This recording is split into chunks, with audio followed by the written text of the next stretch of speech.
les va? Esto es La UNAM Responde y como cada día nos da muchísimo gusto saludarlos y recibirlos en nuestras instalaciones desde TV UNAM para compartir con ustedes pues parte de lo mucho que se crea y que se genera al interior de nuestra Universidad Nacional Autónoma de México desde prácticamente todas las áreas del conocimiento. Les recordamos también que nuestras vías de comunicación están abiertas para que nos hagan llegar sus dudas, sus comentarios y también los temas que les gustaría que aquí abordáramos. Acompáñenos. Y bueno, en nuestra plática de hoy hablaremos sobre música, sobre actuación, sobre drama y todo aquello que sucede en la ópera. No se vayan.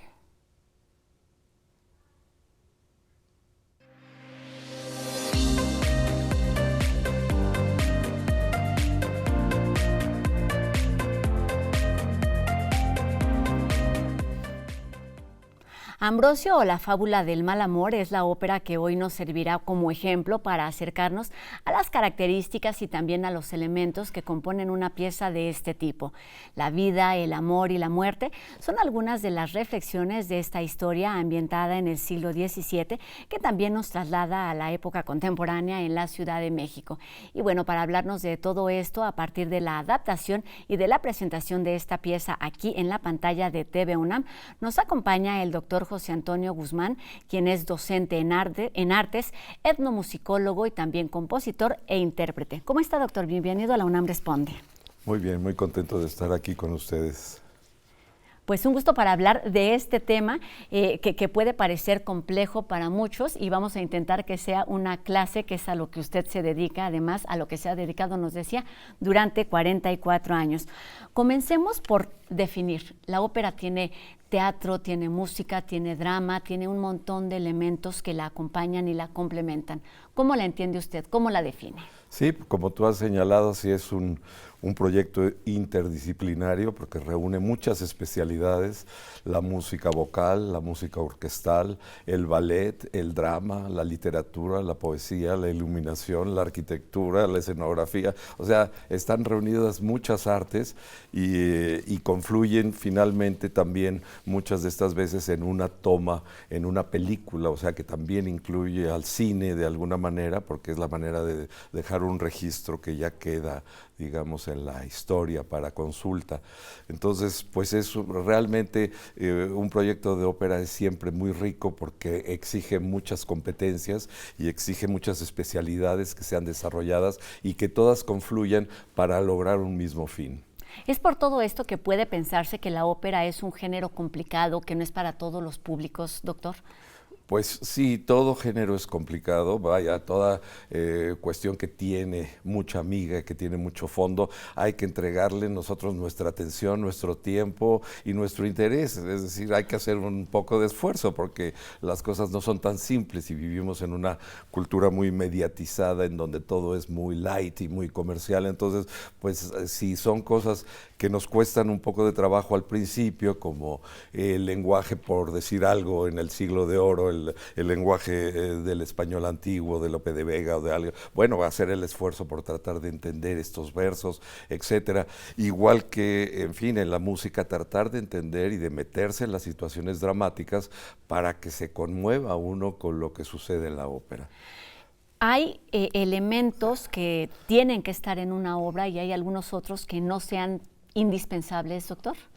Bueno, en general, la gente que va a un espectáculo de este tipo operístico espera por realmente esa idea de un espectáculo muy completo.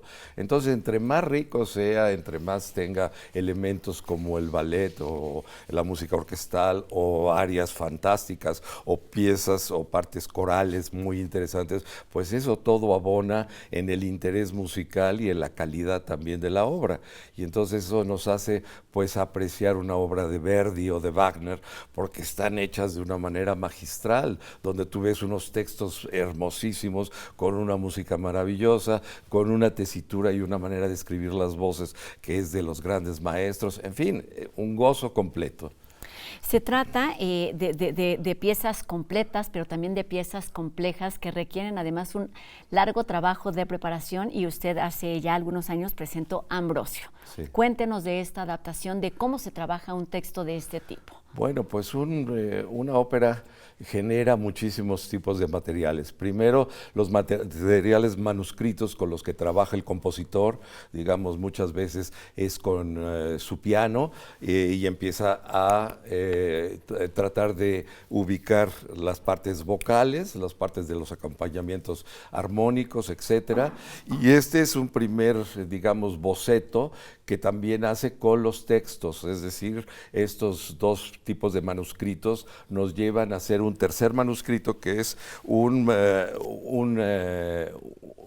libreto que nos sirva para los ensayos, es decir, tener un instrumento acompañante, un instrumento armónico y las voces, y ese se le da al coro, se les da a los solistas para que aprendan sus partes. Digamos que esa parte es una partitura para ensayos, fundamentalmente. Después de esta viene, bueno, el manuscrito ya entero de la orquestación, cuando uno vierte esas ideas armónicas en unas ideas orquestales, es decir, voy a usar estas partes en maderas, estas en metales, estas partes son de percusiones, aquí entran las cuerdas, etcétera, aquí las voces van a tener diálogos con los coros de flautas, etcétera. Entonces, vamos a tener esa orquestación o esa idea que nos da esa partitura grande, pesada, y que es la que usa realmente el director de orquesta.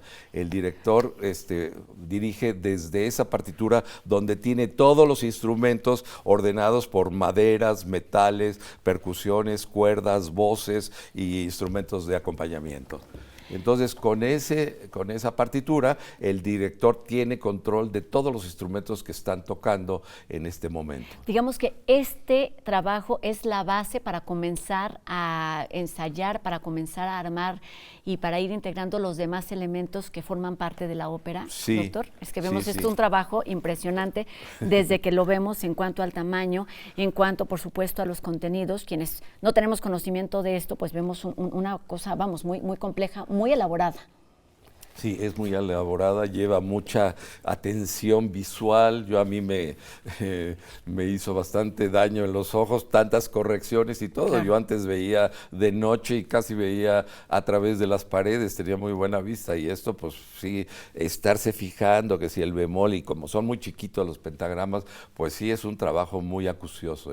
Y me parece que por más grande que parezca este escrito, es también el resumen, la conclusión de todo un trabajo que usted llevó a cabo durante varios años para poder presentar esta obra. Cuéntenos de la adaptación un poco, la reseña de lo que va Ambrosio, doctor. Bueno, pues en un principio yo trabajé a Ambrosio con Ludwig Margules y Juan Tobar. Era una idea que íbamos a hacer para una ópera para actores en el CUT. Después evolucionó esta idea y ya viendo la posibilidad de que la cantaran cantantes profesionales, pues fui más ambicioso.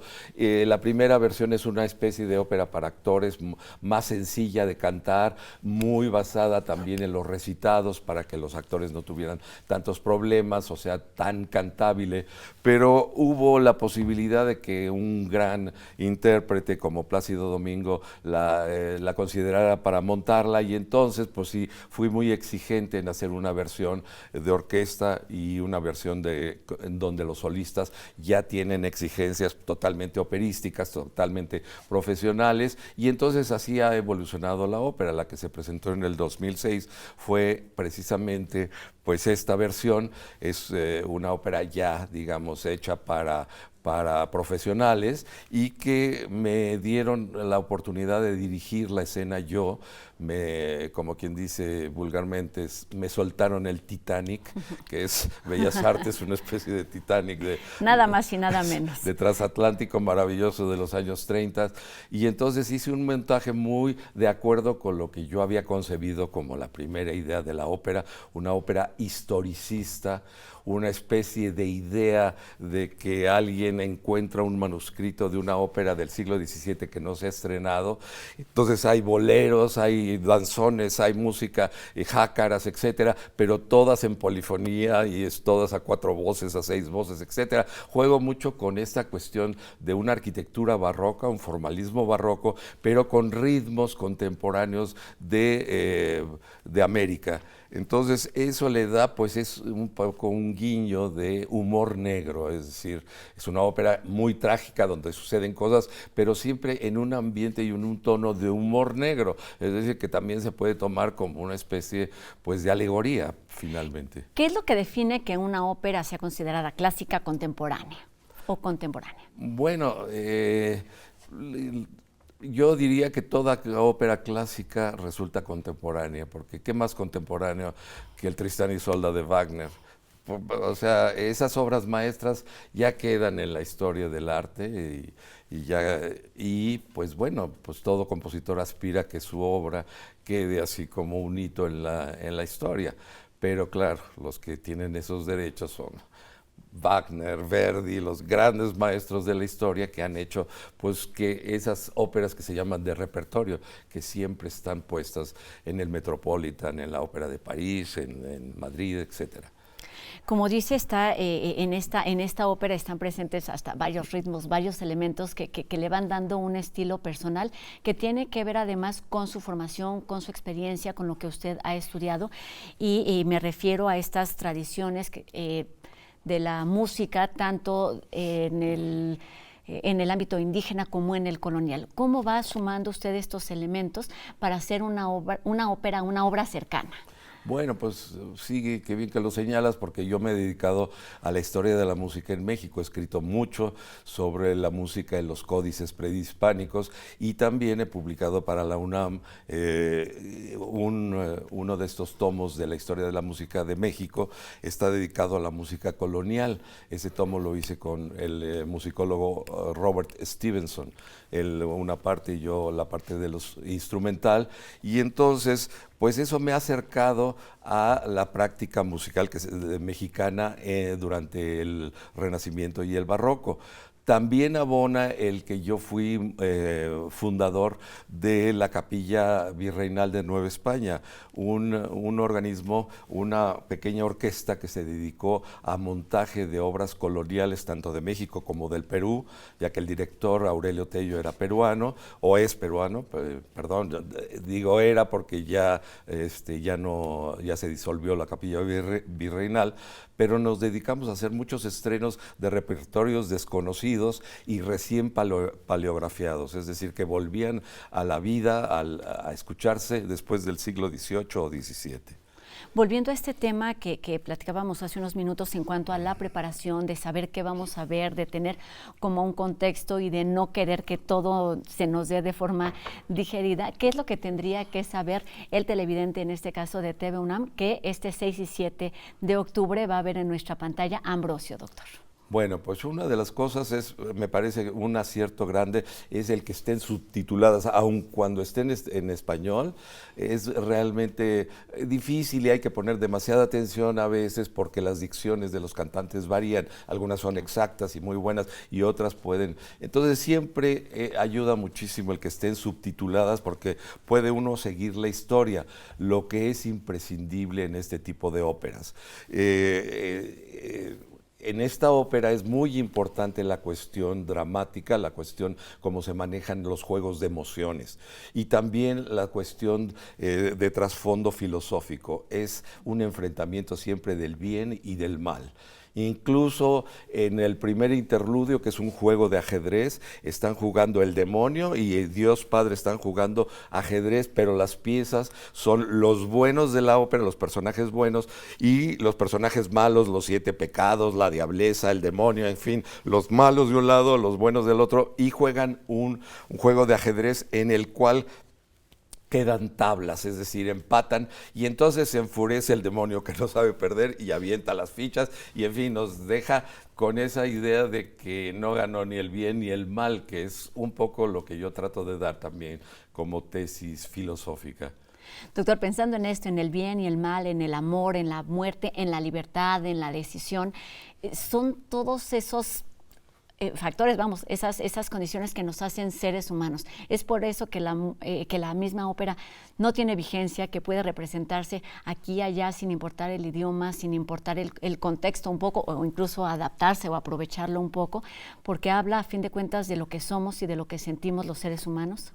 Sí, finalmente la ópera lo que pretende es llegar al fondo de las emociones y detonarlas de una manera dramática, es decir, a través de un texto poético, pero también a través de la música, de la manera como están pensadas las líneas vocales que nos llevan una palabra y la remiten a una cierta altura, entonces la palabra ya adquiere otra cosa.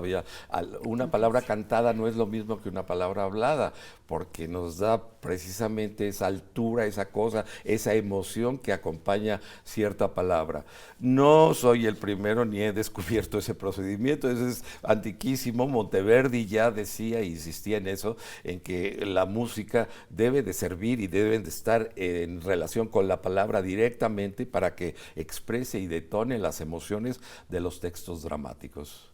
¿Cómo suman esos otros elementos? ¿Cómo se van involucrando, pero de forma como muy, como muy equilibrada, muy armónica, para que no rompan con la pieza original, sino que la enaltezcan como son las escenografías, los vestuarios y todo eso que parecen elementos externos? Bueno, pues eso es muy buen punto que señalas. Es decir, estos elementos no deben de ser distractivos. Si tú tienes elementos que estás pensando, ay, ¿qué será eso que está pasando allá atrás? Y que pues estás distrayendo, estás realmente cometiendo un autogol con tu obra. Es decir, tú tienes que abonar y entonces todo irse sumando, la luz que pones de cierta manera, la escenografía, el movimiento o estatismo de los personajes. Todo esto tiene un símbolo y entonces tienes que usarlos para que refuercen y no distraigan, porque también pasa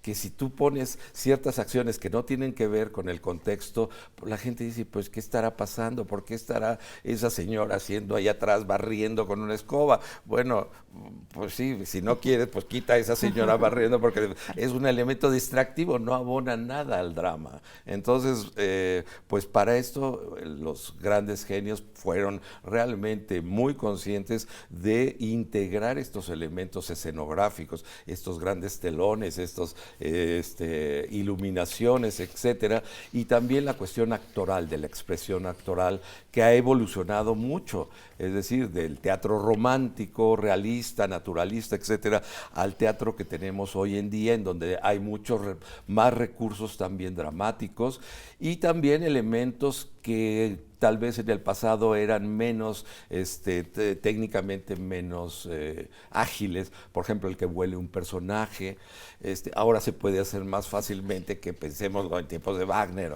Claro. Doctor, y para terminar, Ambrosio se presenta en la pantalla de TV UNAM este 6 y 7 de octubre. La ópera fue pensada, fue hecha para verse en un escenario, para verse, para disfrutarse, para sentirse en vivo. ¿Cuál es esta invitación para disfrutarla ahora a través de nuestra pantalla? Pues mire, primero que nada, pues les agradecería que me acompañaran cuando se presenta en tele y estén presentes pendientes, porque el año que viene, allá por mayo, estoy programado para que se vuelva a poner a hacer el montaje de Ambrosio en Bellas Artes. Con otra concepción y con otras ideas, entonces va a ser muy interesante el que puedan ver y relacionar la puesta en escena del compositor y otras versiones, que a mí me parece muy interesante que estas sean revisadas, estas óperas repuestas y estudiadas para darle otros enfoques. A mí me da mucha curiosidad que otras gentes tengan mi material entre manos. Pues un nuevo reto está en puerta para el próximo año y mientras tanto la invitación a acercarse a Ambrosio, la fábula del mal amor, aquí a través de la pantalla de TV UNAM este próximo 6 y 7 de octubre. Doctor José Antonio Guzmán, docente en artes, etnomusicólogo, compositor e intérprete, muchísimas gracias por estos minutos, por la invitación y por esta brevísima clase de ópera. Gracias, doctor. Muchas gracias a ti. Y muchas felicidades y éxito con este nuevo reto. Y bueno, de la ópera pasamos a la historia. El mito y tenemos la presentación de un nuevo libro, El mito y el desencanto, literatura y poder en la obra revolucionaria, escrito por el investigador del Instituto de Investigaciones Históricas, Andrés Ordóñez. Será presentado el día de mañana jueves a las 12 del día. Los asistentes tendrán la oportunidad de platicar con el autor acerca del fenómeno revolucionario que ha sido parte de la identidad de la isla y también del espíritu idealista que lo ha formado tanto en el pasado como en el presente y también en el futuro. Esto ha sucedido en toda la nación. El evento contará con la participación de un periodista, un antropólogo y un funcionario y se llevará a cabo en el instituto, pero también será transmitido en el canal de YouTube de este instituto universitario. A propósito de la visita del presidente López Obrador a Chile, Jacobo Dayan nos habla sobre la política militar que ha caracterizado a este gobierno.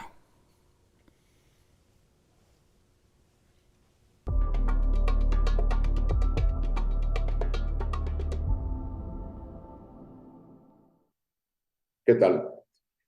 El presidente López Obrador hizo una visita a Chile y a Colombia. En Chile, para la conmemoración de los 50 años del golpe militar contra Salvador Allende, y en Colombia para hacer un análisis de la política de drogas. Los acompañantes del presidente de la República fueron el secretario de Marina y el secretario de la Defensa. El mensaje mandado es: ante un golpe, va el presidente junto con estos ministros, y en el caso de Colombia, la política de drogas, en lugar de estar acompañado por el secretario de Salud, o probablemente la Secretaría del Bienestar, va acompañado de Marina y Defensa. Sigue la lógica militar reinando la política de drogas de nuestro país. Evidentemente se necesita una salida regional que descriminalice el consumo de drogas para poder liberar todas, no nada más la marihuana, todas las drogas, y tener una política bajo la lógica de salud pública y no de criminalización del consumo, la producción y la distribución. Mientras se siga pensando que es un tema de militares, no tendremos cambios. Ahí está la visita del presidente a Colombia y Chile. Buenas tardes.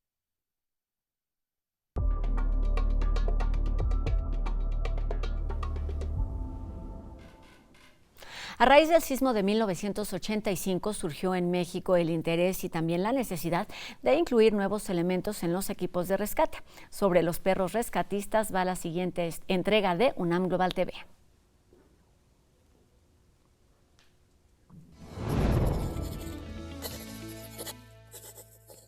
A 5 metros de mí, un edificio que está amenazando caerse. Hace 5 años, entre el escombro y la tristeza, sus ladridos fueron de esperanza. Son héroes de olfato, de corazón, de 4 patas y son universitarios.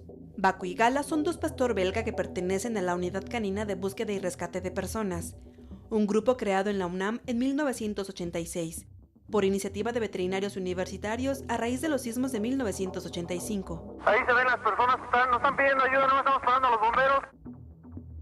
Hoy cuenta con 30 binomios, en su mayoría miembros de la comunidad universitaria y algunos externos. Nace de ese requerimiento al ver también que vinieron equipos caninos de otros países, vinieron a apoyarnos y pues vieron que era eficiente. Con 12 años de edad, Baco y Gala son los veteranos del grupo. Han ayudado a rescatar personas en México en los sismos de 2017, las explosiones de la Torre de Pemex en 2013, el Hospital de Coajimalpa en 2014 y el deslave del Cerro del Chiquihuite en 2021, aunque también apoyaron en la emergencia por el tsunami de 2011 en Japón. Los perros no solamente se dedican a detectar los puntos donde hay aroma de personas. El perro también, como pasó en Coajimalpa, hace despeje de zonas. Metes al perro al sitio para verificar que efectivamente ya no haya alguien ahí y se puede empezar con la limpieza con la maquinaria. A pesar de su edad, estos peludos no le tienen miedo ni a las alturas. Entrenan cada sábado durante varias horas para obtener cada año la certificación de la Organización Internacional de Perros de Rescate, título que solo tienen los binomios de la UNAM. Baco y Gala están siempre dispuestos a ayudar, pero también lo están Foxy, Druso y Hueso, un perro rescatado de la calle. Ellos literalmente dejan su huella a donde van. Cuando tú llegas con el perro, la gente se siente apoyada. Y hoy llegas con el logotipo de la universidad, también, no sé, se abren las puertas. Entrenar a su perro en la UNAM para búsqueda y rescate de personas es posible de manera gratuita. Solo es necesario expresar sus ganas de ayudar en cualquier emergencia y enviar un correo para entrar en un proceso de selección.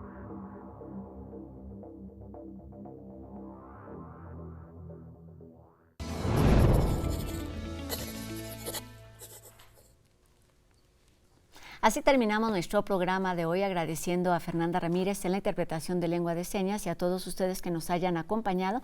Nos vemos mañana en una nueva emisión de La UNAM Responde, 2:30 de la tarde, por supuesto, por TV UNAM. Adiós.